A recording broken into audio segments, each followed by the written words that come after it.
he was like, well, I did say I was sorry and I fell back after that. I said, yeah, you fell back and I blocked you, so you had to fall back. The fuck? I know I ain't got no sky.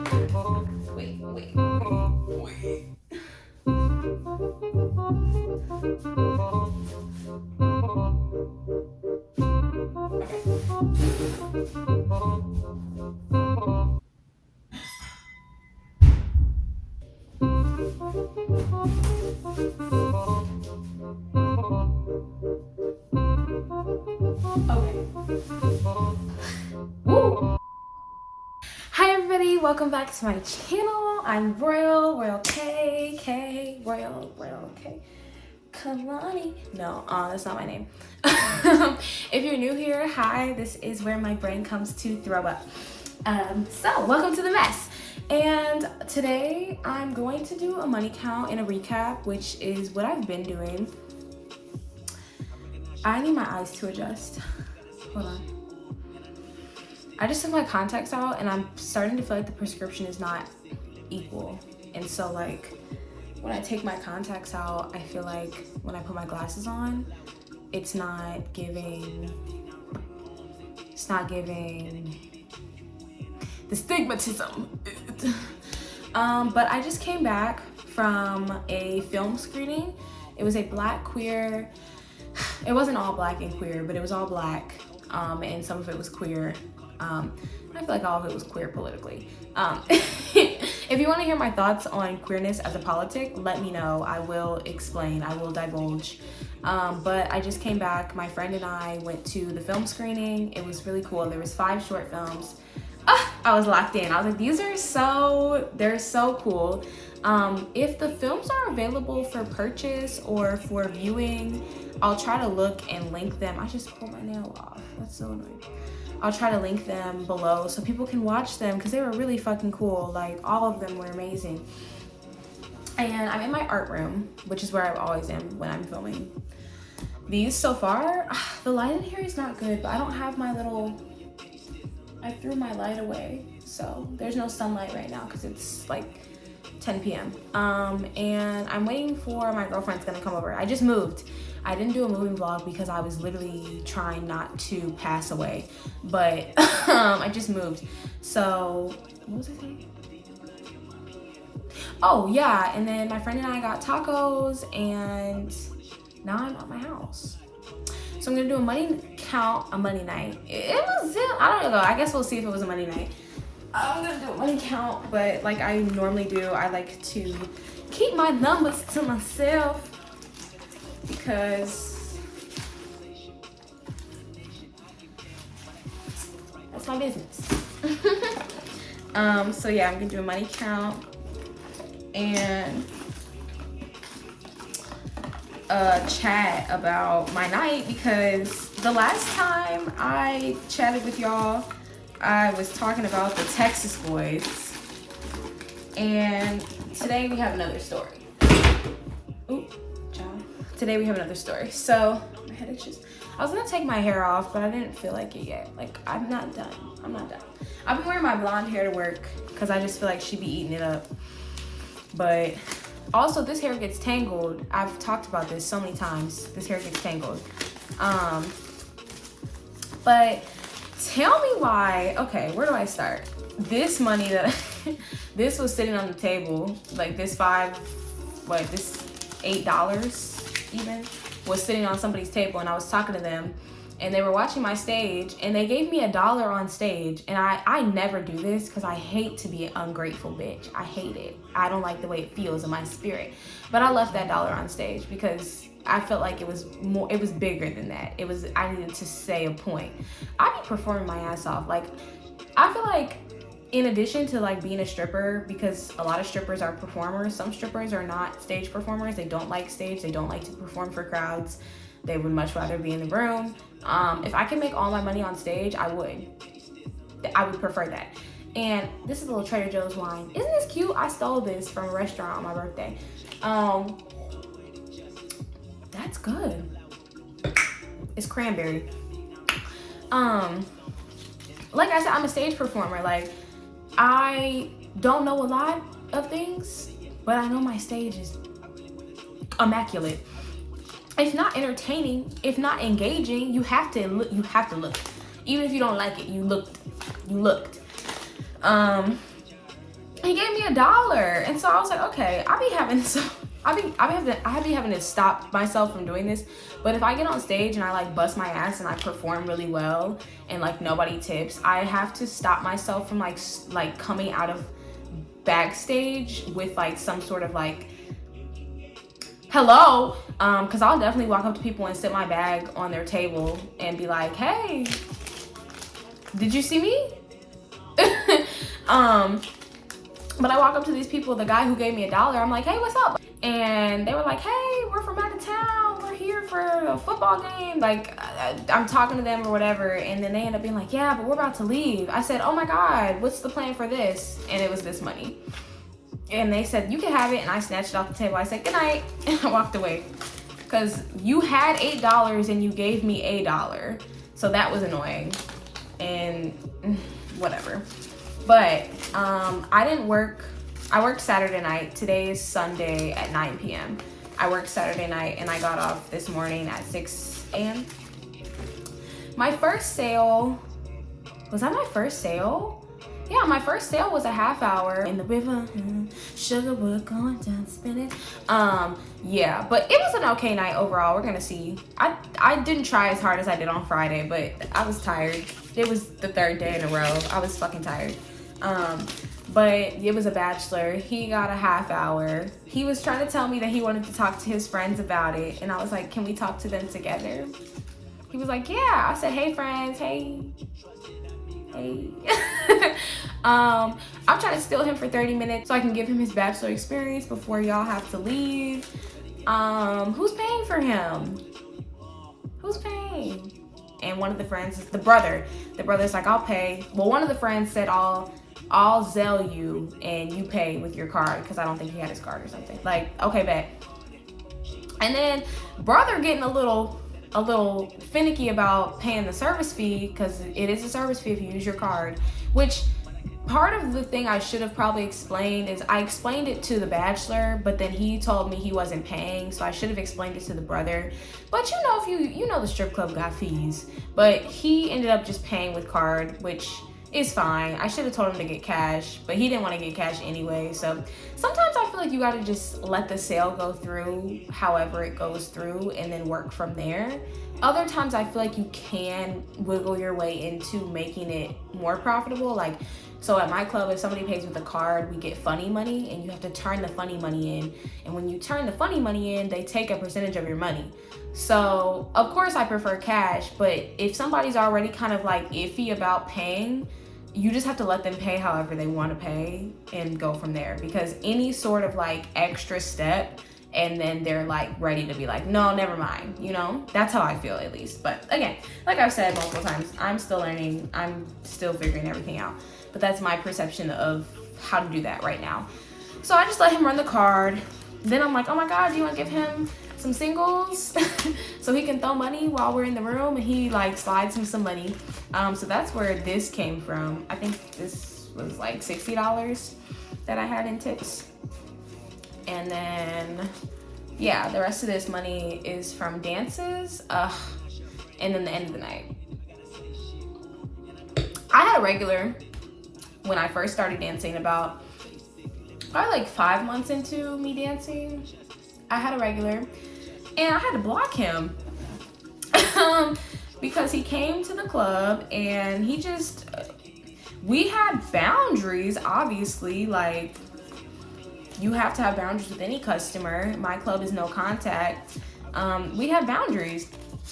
I don't want to talk about the specifics, but he had violated the boundaries, and I will say I don't feel like it was anything super egregious. Like, I don't want to paint a I don't want to get into the situation, but I don't want to paint a picture that is more harmful, or I guess bigger than it was. So I obviously blocked him and didn't speak to him anymore after the event happened, because it was like, you made me uncomfortable. But it wasn't like a very like awful thing, or things that probably people imagine about the strip club, or things that have happened to a lot of us in the strip club.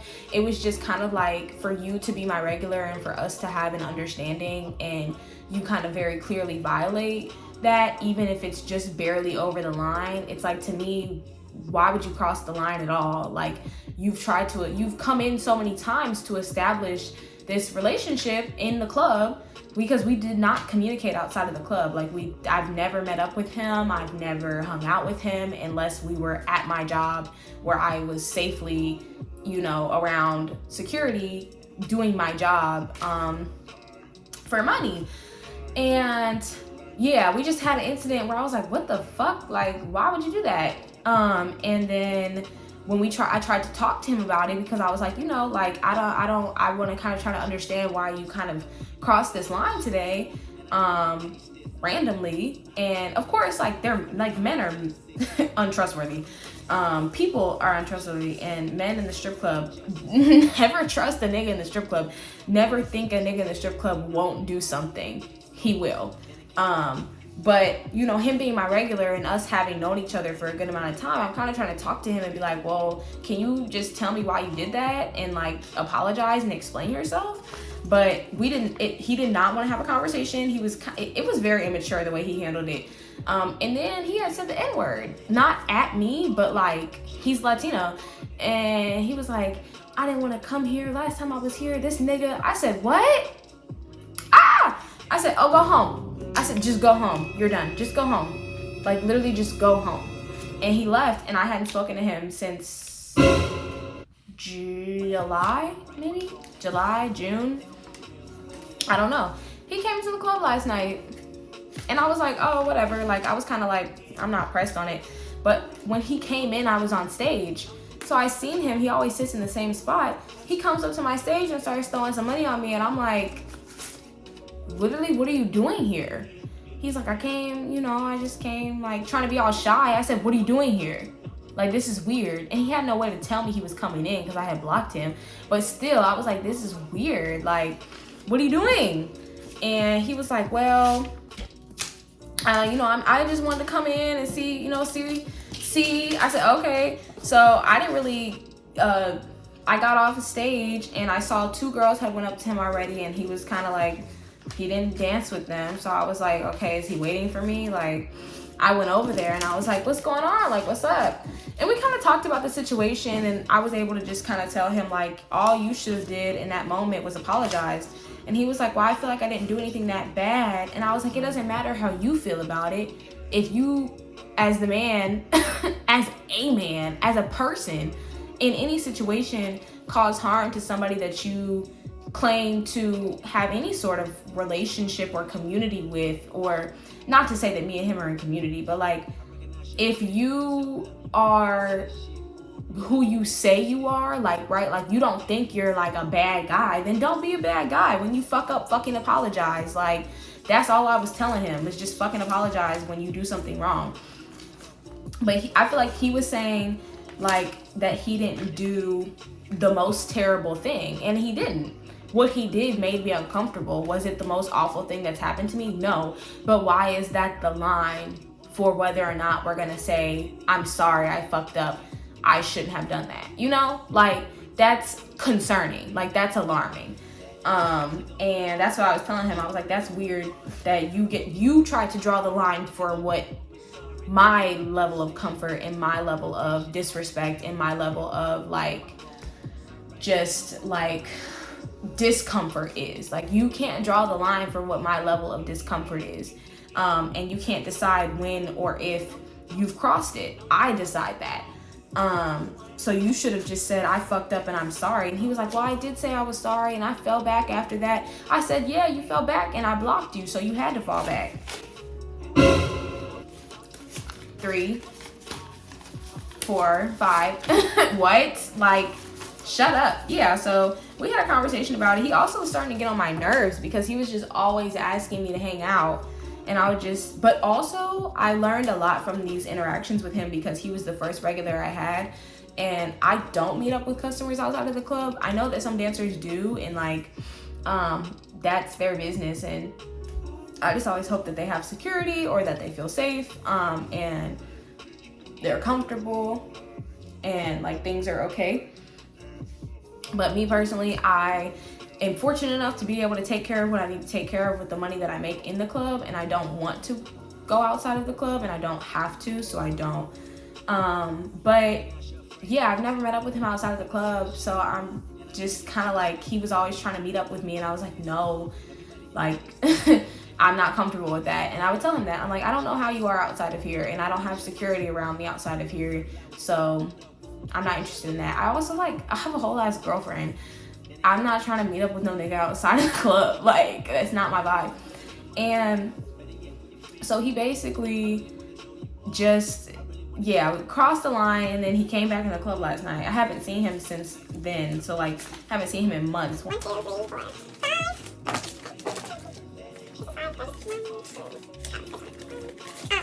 So yeah, I was talking to him or whatever, and then he lied. I said, and now you're lying, and you're a bad liar.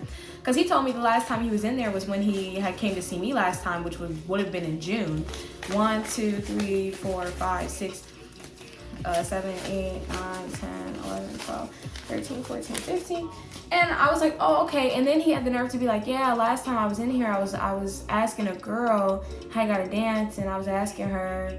I said, when was that? He was like, oh. I said, you were in here when? He was like 2 weeks ago. I said, so you lied. You said last time you were in here was when you were in here with me the last time, but you said you was in here 2 weeks ago. He was like, and then he told me who he danced for. I was like, oh my God, I love her. And you know, you drop a bag on her. Like, I fuck with her really bad. He was like, I'm not gonna do that to you. I was like, do what to me? I was like, if you come in here, you better fucking spend some money. Don't be coming in here looking bad. 1, 2, 3. What? 4, 5, 6, 7, 8, 9, 10. But I was like, yeah, I don't mind if you come in here and you dance. I mean, even when he came in last night, I asked him, I was like, are you looking for another girl? Did you come in here to see me? Which again, he wasn't awful, but it was like, you give a nigga an inch, take a mile. And I'll say I gave him an inch and he probably took like a foot. But I do not fuck around with people disrespecting boundaries, because it will happen again, and you have to let them know. No, like, you need, if you're a dancer and you're watching this and you're new, or you just need a reminder, no, tell these niggas no. Tell them this, well, if you want to do that, it costs this much. If you want to do that, it costs this much. If you want to do this, I'm gonna need this much. Like, because no. And I always feel like there's these weird like moments where you're in a room or you're doing a dance and you're just trying to figure out how to advocate for yourself, but also you don't want to like completely ruin the room. You still want your tip. You're trying to still make money, but at the end of the day, sometimes you just need to tell them that's not okay, and this is what I would like as my compensation. And I've had that happen before. I was doing a room with a guy, and my club that I work at now is fully nude in the rooms. Our floor dances aren't fully nude, but our rooms starting at the half hour are fully nude. For me, I start nudity at the half hour. And I was kind of playing with my bottoms. I wasn't taking them off yet, because I don't start the room naked. Like, I strip. Like, I take the whole 30 minutes to give you the whole strip tease. And I'm getting there. I'm doing my thing. You know, I have my little bullet points in my head of when I kind of like to decide to take my bottoms off. If I decide to take my bottoms off. If I'm uncomfortable in the room, I don't take my bottoms off. And I don't answer questions about that. Because if you ask me, I'm going to tell you made me uncomfortable and I didn't want to do it. Do you want to talk to my manager about how you broke X, Y, and Z rules and how you made me uncomfortable? Oh, okay. Give me $200. But yeah, so he's kind of trying to, he was putting money in my bottoms, but I was kind of playing with them, and I see, we had mirrors in the rooms. I see his hand like reach out, and I'm like, ah, like I literally turned around. I was like, what are you doing? Because I was kind of starting to pull my bottoms down, and then I see his hand reach out. I said, are you trying to like grab? Like, what are you doing? He was like, I was trying to pull your bottoms down. I said, I'll do that. And he was like, I'm sorry. I said, you have to understand. Can you stop for a second and can you think about like how it would feel for me looking behind me and my whole ass is out and your hand is just reaching towards me when you are not supposed to be touching me at all? Like the club is no contact, like, you know? And he's just like, okay, I'm sorry. And immediately after that, he started throwing money. Immediately after that, he throwing money because he knows, you know? And I understand the club being no contact is a bummer for a lot of people because you expect to be able to slap some ass at the strip club, and I think you should be able to. If the dancer is okay with that, I think you and the dancer should be able to come up with your own agreement. But I follow the rules of my club because I don't want to lose my job, and I do my best within the boundaries of the club and within my own boundaries to make sure that me and my customers still have a really good time. And I don't ever tell them like, well, you can touch me back here. You know, it's like, I'm telling you honestly, you came back here on your own will, and then you trying to fuck up the rules and fuck up the fun. Stop it. So I just always say, whenever you feel the urge, let these motherfuckers know. 1, 2, 3, 4, 5, 6, 7, 8, 9, 10. And nothing is more important than you feeling safe. Like, nothing is more important than that. Like, nothing. You can make more money. You cannot undo a traumatic experience. And it's easier for me to say that, I think, because I have been grateful and like privileged enough to have my money situated. I think it's a lot harder when you don't have your money situated to draw boundaries and lines for yourself when you're feeling like you really need the money, you know? But if you can walk away from something that's going to be traumatizing, of course, do it. If you have the ability to say this is not worth it, it's not. Just know it's not. I just always advocate for people and dancers being like, okay, get the fuck away from me. We're done. In the room, be done. Like, cause you can't, like, recovering from the things that can happen to you in a strip club, like that can take you out of work, period. And you know, that compared to making a bag, it's like, well, which one is really worth it? Like, do I make a bag today and then I'm so triggered and traumatized that I can't do this job anymore? Or do I try to advocate for myself, or do I try to remove myself from this situation in whatever way makes sense for me so that I can decompress and, you know, hold on to my body? And I tell myself that, like, when I'm dancing, I remind myself, like, this is my home. Like, this body is mine. It's my home. This club is mine. I work here. My house, my rules. Take your fucking shoes off before you walk in. And it is okay to remind men of that as much as you need to and as loudly as you need to. It is okay to advocate that they are stepping on feet they shouldn't be. Now, the fuck? Because they will. They will. And you be having to... There was a period of time where I was having to literally like push, like grab necks and push men back into their seat. Like, sit down. What are you lunging at me for? 1, 2, 3. Oh, that sounded like the intro to Hey Ya. 1, 2, 3. Hey Ya. Sorry. 1, 2. My baby. 1, 2, 3. Oh, 1, 2, 3.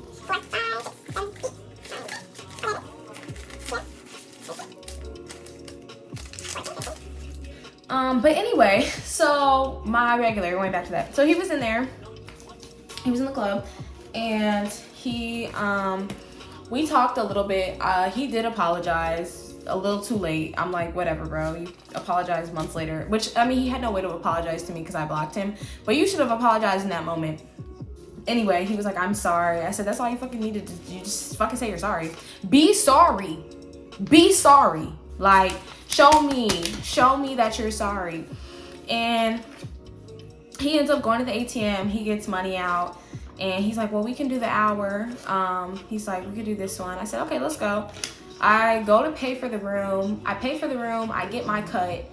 And then I had the fake money from The Bachelor because his brother had paid with the card. We have 2 different times we're allowed to cash in our fake money. You can cash in your fake money between 12 and 1 or 4 and 5. I feel like I'm giving a training video. If you ever come and work at my club, maybe I'll edit this into a training video, because I do be training girls, and sometimes there was a period of time where I was training girls like almost every night for like a weekend, and then the next weekend I was training like a couple days too, and I just wanted to have a video that I would play because I was tired of talking about the same stuff. But anyway, I needed to cash in my money, and it was like $4.50. It was like $4.50. So if I hadn't cashed in my money before 5 a.m., I was gonna have to wait until I came back to work next Thursday and cash my money in then. And I want to go to the bank this week, so I was like, no, I need to cash my money. It took me like 15 minutes to cash my money in because there was a line and there was something going on at the front. But I just left him in there. I don't owe you anything at this point. I literally do not owe you anything. You came into my job after being weird to me months prior, and not handling it properly, and now you're in my job, which could be really concerning, gross, alarming, triggering for me, but you didn't care about that because you wanted to see me. So you finna wait. You finna give me this money and you're finna wait. So I left him in the room. I cashed my money in. I get in the room and I was like, you know I'm not dancing, right? He was like, what? I said, I'm not gonna dance for you. I was like, last time I was here and I danced for you, you seem to not understand the rules. I said, so I'm not dancing for you because I'm not comfortable with that right now. And so everything right now is on my terms. And so I literally sat down and I was like, do you know how to play speed? And I pulled out my cards because I have cards in my bag. Sometimes, there's so many ways you can make money in the strip club. I'm not even talking about gambling, but like just entertainment. And I pulled out my cards and he was like, what? You're not gonna dance? I said, no. I was like, I'm not comfortable dancing for you today. But what I will do for you as a favor is I'll play cards with you. He said, okay. So we played cards for an hour. And then he was like, are you gonna unblock me? I said, are you gonna give me $100? And I should have charged like $300, honestly. And he was like, you took all my money. I said, I've never taken all of your money. You have money. That's how you be coming in here regularly. You got money. And he was like, no, you took all my money. I said, I guess I'll see you when I see you. He said, for real? I said, for real. Have a good night, babe. And I gave him a hug. And then he left. And he was like, I'll see you next week, or I'll see you in the new year. I said, I'll see you when I see you. You have no way to contact me, so I'll see you when I see you. Like, but yeah, 1, 2, 3, 4, 5, 6, 7, 8, 9, 10, 11, 12, 13, 14, 15, 16, 17, 18, 19, 20, 21, 22, 23, 24. Yeah, that was my night. I guess overall, I feel like this is a good video to just remind people, if you have the opportunity and you're able to advocate for yourself as a dancer, as a person. If you're a woman, as a woman, I don't really identify as a woman, but like as a person, as a sex worker, like when and if ever you need to like assert those lines, please draw them in the sand with a very large stick. Just you can say yes and no and yes and no as much as you want to. That's really all I'm trying to say. That's your allowance. That's your right as a sex worker. That's the whole point of being a sex worker, is having the autonomy and the ability to say yes when you want to and to say no when you want to, and to change your mind. Okay, that too. So yeah, I just wanted to talk about my night. This is like 30 minutes long now. I just want to talk about my night because that was wild. I literally thought about what it would be like if he came back in, but I was like, here he is. And I didn't have to dance for him if I didn't want to, and I didn't want to dance for him, but I wanted to make my money at the end of the night, because was I lollygagging? I was. Was I playing around? I was. I was kind of sitting a little too long with people and having my moments. But I ultimately, as creepy as it was, I'm glad that I was able to kind of reassess my mind and understand where I was and what it meant to be in the strip club in that moment, and dealing with this specific man, a man period, but this specific man in that moment. And I made a decision that the best thing I could get out of that situation was my money, and potentially reestablishing regular money for myself. But that relationship is damaged, and that is his fault. And let it be their fault. When it's their fault, let it be their fault. It's not your fault. It's their fault. Do not make it your fault, because it is not your fault. When it's not your fault, it's not your fault. Do not take responsibility for the way that these men act, and protect yourself. And yeah, that's the end. That's the end. That's the it. That's the end. I almost done with my money count, and yeah, so stay safe out here. Have a beautiful night. If you're working tonight and you're a stripper, I hope you have a great night. If you're not a stripper and you're working tonight, I still hope you have a great night.